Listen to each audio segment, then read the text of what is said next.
And hello again, everyone. Welcome to another edition of Frazier and Deeter's Business Speed. I'm John Ray, alongside Frazier and Deeter managing partner, Alpharetta, Roger Lusby. Roger. Good morning, John. How are you? I'm great. How are you? I am doing fine. You brought Donna with you again. I have Donna here again today, and she's going to introduce to our audience two of her clients, and I think we got an exciting show today, John. I think we do. Before we get to them, Donna, just introduce yourself. I'm Donna Beatty. I'm a tax partner with Roger in the Alpharetta office at Frazier and Deeter. Yeah, great work from Donna. And great, you brought a terrific client in. We're going to let you introduce them. Yeah. So I'm very pleased to present from Area I, Nick Alley and Hilary Beeston, co-founders of the company. Terrific. Nick, Hilary, welcome. Good morning. Good morning. It's a pleasure to have you. So let's get right to it. Let's talk about what you do, how you serve folks at Area I. Hills? You take it away, Nick. So Area I is a aerospace defense company. We were founded in 2009, January 2009, so just into our 13th year of business, I guess.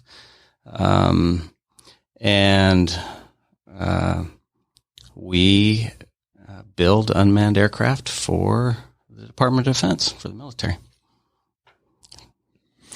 John, I think Nick is very, very humble. I think sometimes, Don and I are, pretty smart people, but we're not rocket scientists. Nick is a rocket scientist. Literally. Yep. Literally. No, what we do is harder than rocket science. Well, let's talk about your background, Sure, Nick, and before Area I, and kind of what led up to forming the company with Hilary. Oh, wow. So I got my PhD in mechanical and aerospace engineering from Utah State University in 2006. And my first job was at the Idaho National Laboratory in the deserts, the plains of eastern Idaho.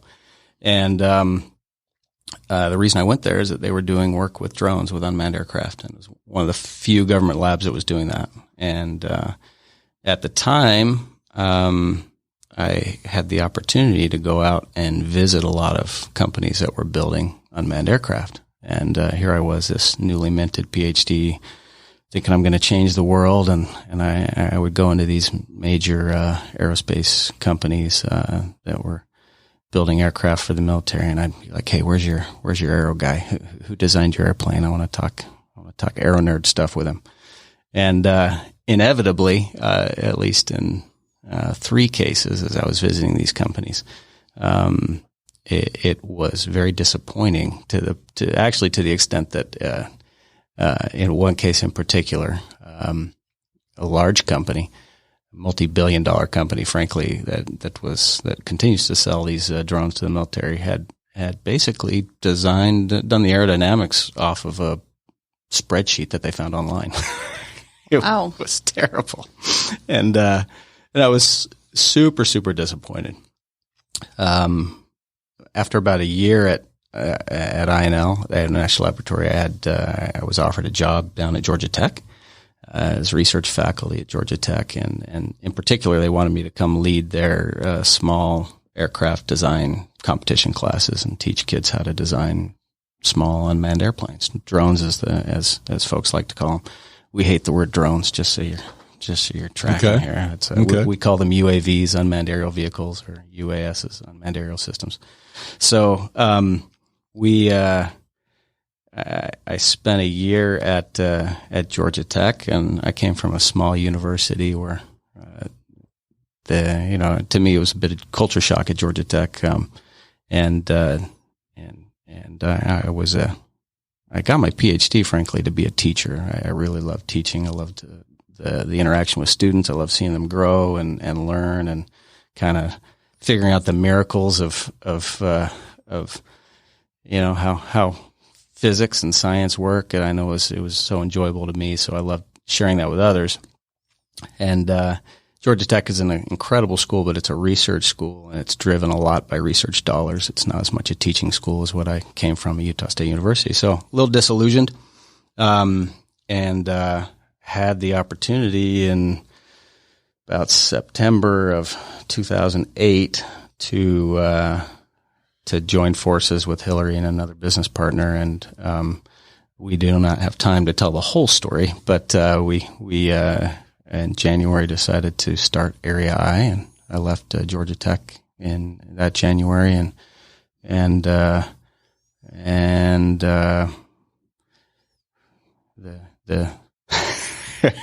rest. I don't know. We've only got 30 minutes, so trying to figure out how the cliff notes work here, but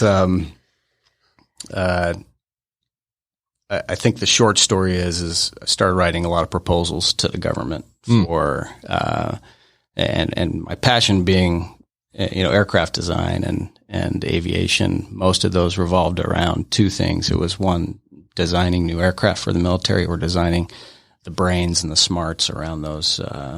We basically build flying robots, right? So teaching those robots how to fly is another piece of the types of proposals that we start writing.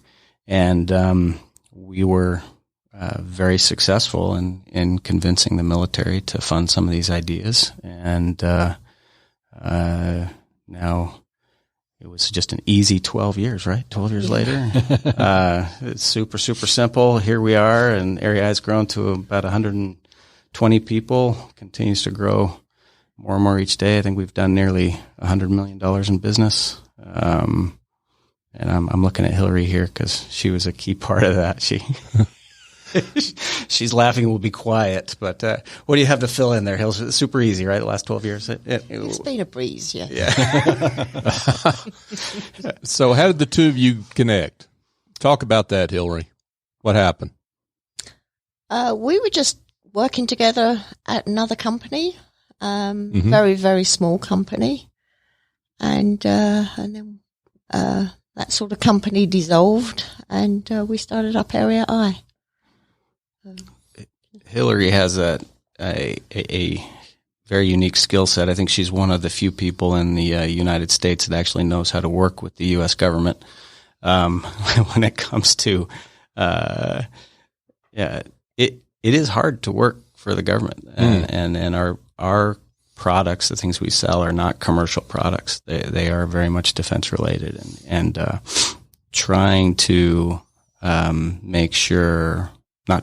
making sure that your books are clean and auditable, and that you dot the I's and check and cross the T's that the government requires, so that they will continue to work for you. That is a very, very difficult task, and that is what Hilary has done for the last 12 years. And most businesses in our, the great majority of businesses that try to take the path that we do fail, primarily because of that. It's not because they don't have good ideas and, they're not out working hard. They simply don't know how to keep in business. And so, we joked about it being easy. It was sheer hell. We didn't realize, at least I didn't realize early on, that people typically get good ideas and then they go beg for money from some venture capital firm, and that's what carries them through. I think another side note is that we were completely bootstrapped, except for, I think, January of 2000, and it must have been 12. I think we had to borrow about 10 grand from my parents to cover payroll. Yeah. And so they were the early investors in Area I. We paid them back soon thereafter, but that's every small businessman has that opportunity. I think if you went to $100 million in revenue and only borrowed 10,000 to get there, I think you qualify as bootstrapped. I think I think we could say that, right, Donna? Right. Well, I'm lucky enough to have been with them for, if not all, most of their career, and I look back at our records and what you guys were doing then and what you're doing now is just phenomenal. And the credit does go to Hilary in keeping just incredible records and books and not spending money before you had it. Between the two of them, every fall we're sitting down trying to figure out, how we're going to get to the next year. But I mean, if you guys were in North Fulton, you definitely would be part of the PACES. What is it? The fastest growing companies? Because you guys are just, it's just phenomenal what you guys have accomplished in the 10 years that I've been with you. I got a story to tell about Donna. I think it was about 2012. And here's this aerospace engineer doesn't know anything about accounting or bookkeeping or taxes or anything like that. And Hilary and I are sitting down, we're looking at our books, and it's like, oh my gosh, we're going to have to pay X amount of taxes this year. And being bootstrapped, not having any, and I called up Donna and I was just mean. I said, how did we get to this? Yeah.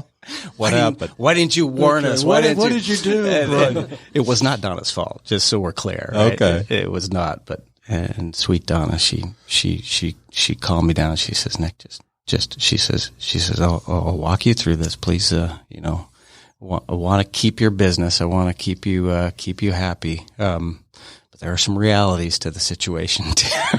We also pulled out the research and development credit, which helped you. So, oh my gosh, yes. Yeah. I mean, very, pulled out every trick in the book, legal, ethical trick Correct. in the book. Yep. To make sure that, your margins, again, working for the government are very, very, very slight. And so you're lucky if you can make 5 to 6% profit.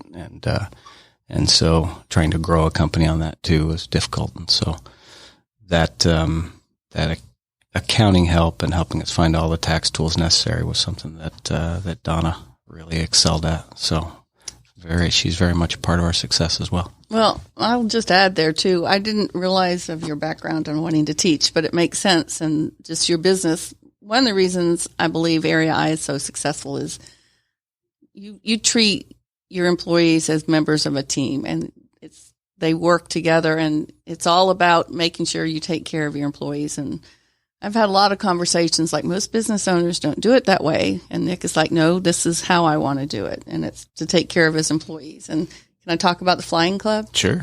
So, 5-6 years ago, he called me up and said, I want to buy a plane.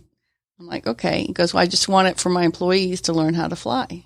Ah. Yeah. So, we set up a separate LLC for liability purposes, and I don't know how many of your employees have taken advantage of it, but that's just incredible. My gosh. Yeah, quite a few. It's been pretty awesome. Yeah. Taking lessons and learning to fly. Yeah. But this would be manned aircraft. Gotcha. Yeah. Well, now that's obviously you're in aeronautics, but why that fringe benefit, that particular one? Well, I think twofold. I think it's something flying, it's always been something that I've derived a lot of joy from ever since I was a kid. I still remember I grew up in Ogden, Utah, driving down. My parents lived up on the mountainside, and as you drove down the mountainside, you could look out over the valley, and you could line up with one of the runways at the Ogden airport. And I would always imagine when I was driving the car down that I was in an airplane, on final approach. I mean, ever since I was a kid, even my dad, one of my earliest memories in Denver, Colorado was, my dad bought a little P-40 Warhawk control line airplane that we take to the elementary school and fly around, and rubber band powered balsa gliders. And, ever since forever, airplane flies over, it stops me in my tracks. And so,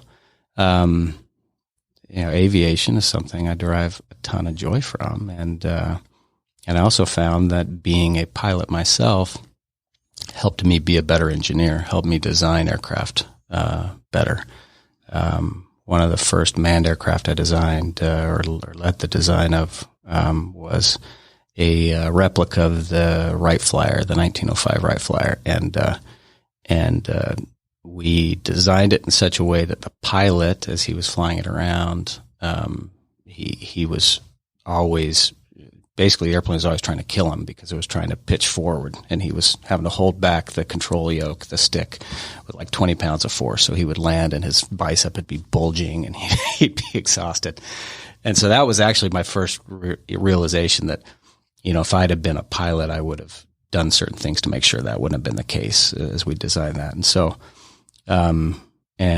even as we designed the brains of our UAVs or unmanned aircraft, as we're writing the software for that, I would put myself in the situation if I were the pilot. How would I behave? How would I guide it? And we would, essentially teach.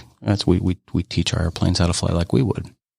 And so, the first and foremost is obviously the joy. I mean, there's just flying is amazing, and so providing and it's also very expensive. So providing an inexpensive way for my folks to learn how to fly and be able to fly was number one. But number two, is it makes them better engineers, especially when we're designing airplanes. And so there you go.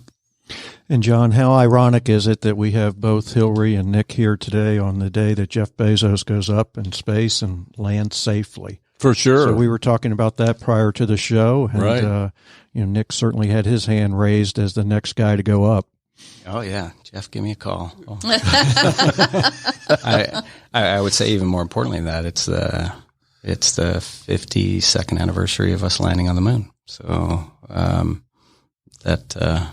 that is the Apollo program is something that weighs heavy into my DNA, my psyche. It's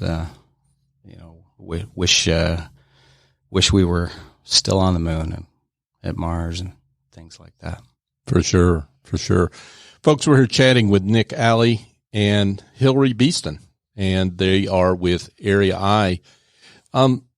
Let's switch gears just a bit. We want to get back to the fun topic in a second, but let's talk about doing business with the government. You alluded to that, Nick, and how important Hilary was in that. Maybe Hilary can weigh in on, how are you successful dealing with the government versus companies that you referenced that aren't? What are the keys to success? Come on, Hilary. Everyone wants to hear your voice. I guess with the government, there's just a lot of red tape to get through. There's lots of documentation, just lots and lots of paperwork to fill out, and rules and regulations to follow. So it can be pretty tricky, and they are always doing audits on companies as well. So they do a lot of audits on our accounts, even on our invoices. So just keeping all your accounting documentation in line and compliant for any audits that may come up. So it is pretty tough. And then there's also a way when you're bidding out on proposals, you have to do it a certain way. It's not like you're bidding a commercial item to a commercial customer. So, there's, it's tricky. Very. I think a nice example is every year the government expects you to guess what your overhead rates are going to be. Like how much, it's going to cost in rent and to, keep power on and legal fees. And, just think of any, G&A overhead type thing. They make you guess ahead of time what that rate is going to be. And if you screw up and your rate is lower, then you have to pay that money back. You just lose it. So, if it's higher, they don't. Right. They don't pay you extra. Right. It's like, oh, well, sorry.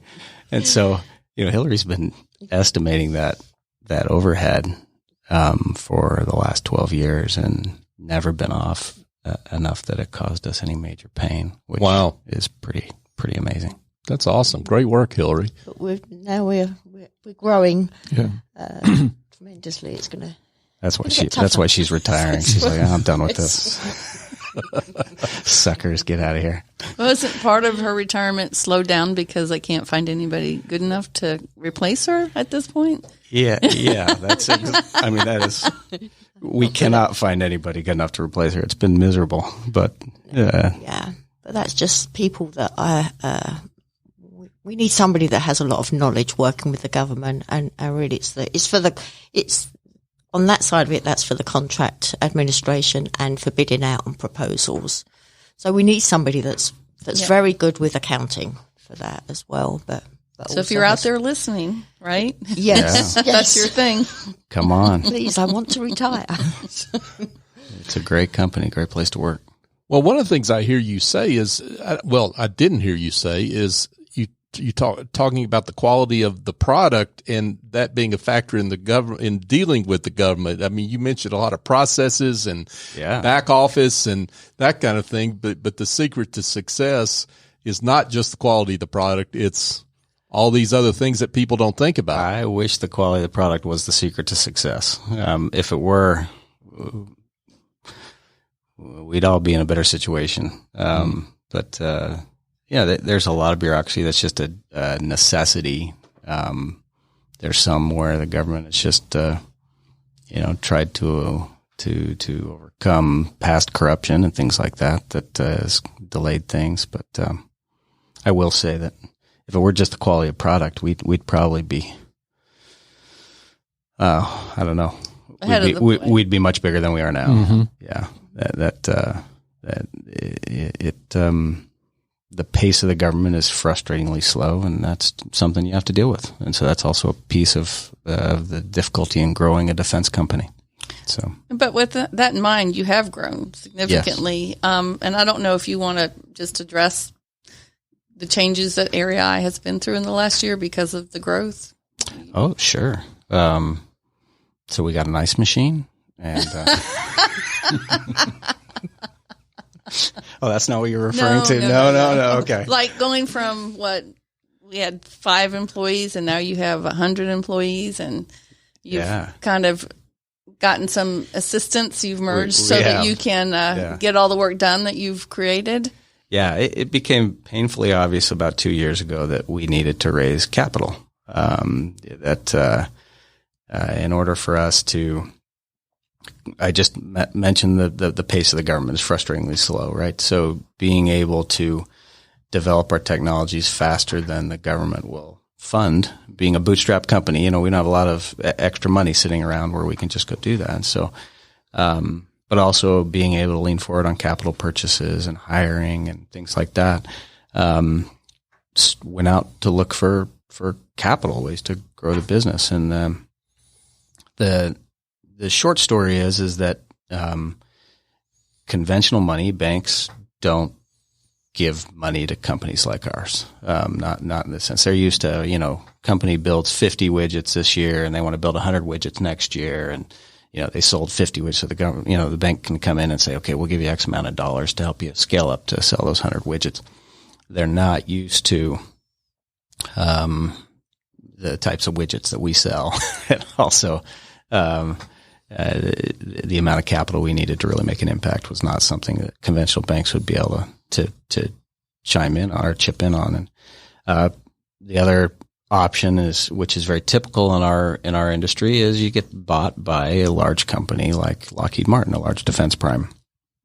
That happens very, very regularly. And throughout my career, I've seen a lot of UAV companies like ours that got acquired by large defense companies, and it basically just stifled their innovation. It ruined the company. And this last 12 years of hell that Hillary and I and many others at Area have been through to build a pretty incredible company and product, I couldn't stomach the thought of that just disappearing, being swallowed up into a Boeing or a Lockheed or one of those other companies, and even though financially it probably would have been, a pretty lucrative thing for us. And then private equity was about the same, where it can be pretty cutthroat. They're not that interested in innovation either. They want to take the product as it is, refine it, sell a bunch of them, make a bunch of money, and cash out as quickly as possible. So that didn't, the private equity trying to put them in the mindset of the defense or working with the government, where you're talking 5-10 year cycles, not 1-2 year cycles, right? And it just couldn't find anybody. And then venture capital we were the quote to me, or was told a couple times, was we were not risky enough to invest in, believe it or not, and we were basically too big. So they would want more, more share of the company, more ownership in the company that invested in us. So started looking 2 years ago for ways for us to raise capital and couldn't really find anything worthwhile. And about a year ago, I was approached by a company called Anduril. The CEO of Anduril gave me a call and met with him, not for acquisition, just to get to know each other. And Anduril is a company, a California-based company, founded in 2017. One of their founders is Palmer Luckey, the gentleman who designed the Oculus, the virtual reality game system. And he made a lot of money selling his company at Facebook and wanted to build a new defense company. That's his. That was the premise of Anduril. So I met with Brian, the CEO of Anduril, and we talked pretty regularly. I don't know, once a month or so, just sharing ideas and thoughts. And I was actually overseas on an operational deployment of our unmanned aircraft Altius, and I got a call overseas from Brian. Said, "Hey, what do you think about acquisition area by Anduril?" And I'd gotten to know Brian pretty well. We really jived in thought process, and I thought if I were going to have a boss, this was a guy that I could definitely work for. And not only that, I love the premise of Anduril, taking Silicon Valley money and specifically pushing it into defense related technologies. And it had a group of investors, an investment base that's expecting those defense cycles, expecting it to take longer than it would with some gee whiz widget that's going to make billions of dollars in a year or two. And they have been extremely successful at raising money, raising capital, extremely successful. I mean, just barely closed a Series D round. Combined Anduril area entity is worth, what is it, Hills? 5? I forget. I forget as well. We have to go look it up. It was a big number, though. Yeah. Around $5 billion, and raised another $400 million or so for the growth of Anduril and REI.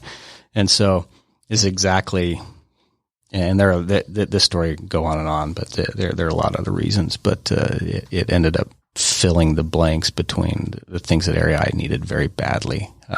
We are extremely successful. Our customers love us. The technology is amazing. But as I alluded to in the beginning, working with the Department of Defense, the best technology doesn't always win. And you need a lot more, especially in government relations and business development, and then also being able to lead forward, on technologies that we believe in that the warfighter might not necessarily know right now that they need, right? And doing those things are what is really, really, necessary for us as a country to be doing in order to stay ahead of the Russian and Chinese governments. Let's talk about to the extent you can. I understand you're dealing with sensitive information, but let's get to the fun part and talk about that technology. What makes your technology special and different and worthy of purchase by the United States government? Oh man. Well, we go to our website, www.rei.com, and you won't see much. But what I can tell you is we built a flying, transforming robot. That's the gist of it.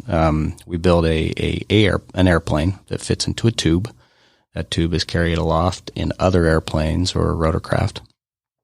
And we're basically shot out of that tube, and we unfold ourselves and go fly around and help fight against bad guys.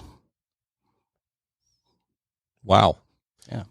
There's a much longer story behind that, Roger. But occasionally you can see some really cool videos on LinkedIn and so forth that they have released, and so that's pretty cool. Yeah, there's quite a bit on LinkedIn, REI's LinkedIn account, and sometimes you'll see it on mine as well, that, stuff we can release publicly. Right. It's really cool. I mean, this is my dream job. I mean, it's I kind of have to pinch myself when I look at things that I get to do and that I've been, a part of creating. It just doesn't get better than this. A lot of folks, selling. So we sold Area and Drill, finishing that story, and a lot of people think, typical path is okay. Well, CEO like Hillary. The typical path is Hillary. She retires and leaves us. But I've thought about it long and hard. It's like, hey, what else would I do? I can't think of anything more fun than this. So why would I leave? Mm-hmm.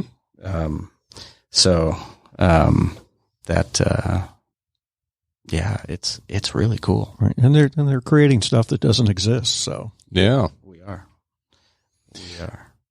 So maybe you can talk in general terms, in terms of answering this question. I mean, what does the future look like for UAV?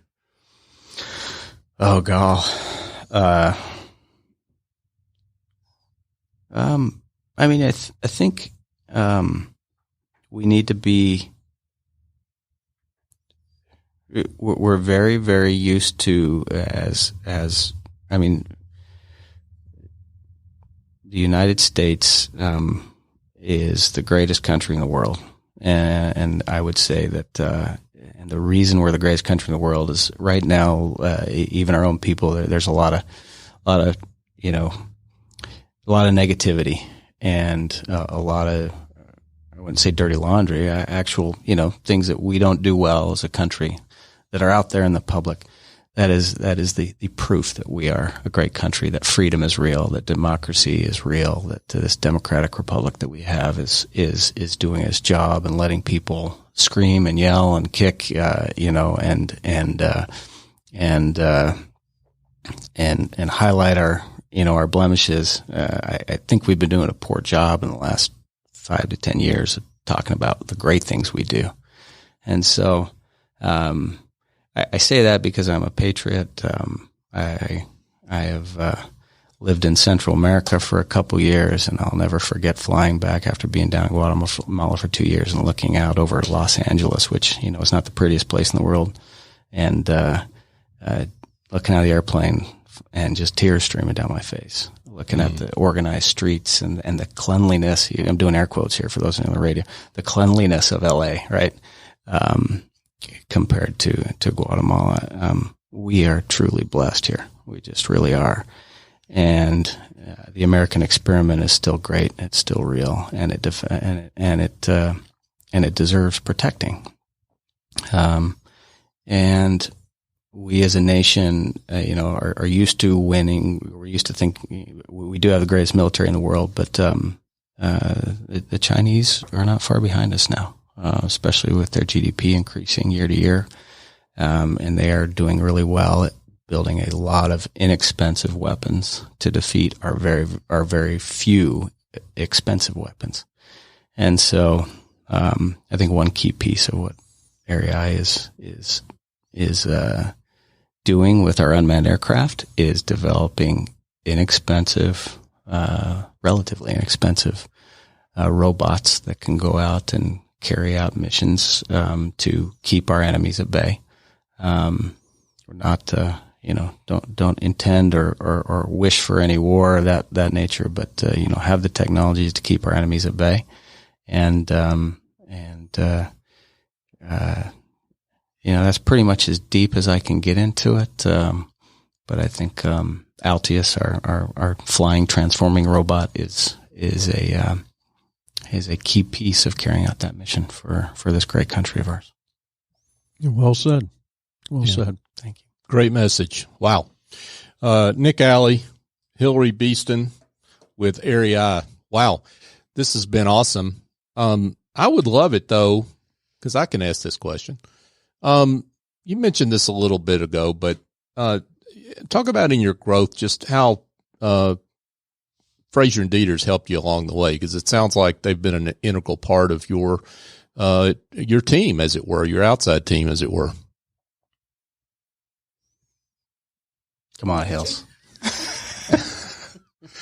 See, folks, the listeners out there, I'm trying to get Hilary to answer a question. See, that's part of what's going on here because we want to hear her. So, Hilary, go ahead. You're coming through loud and clear.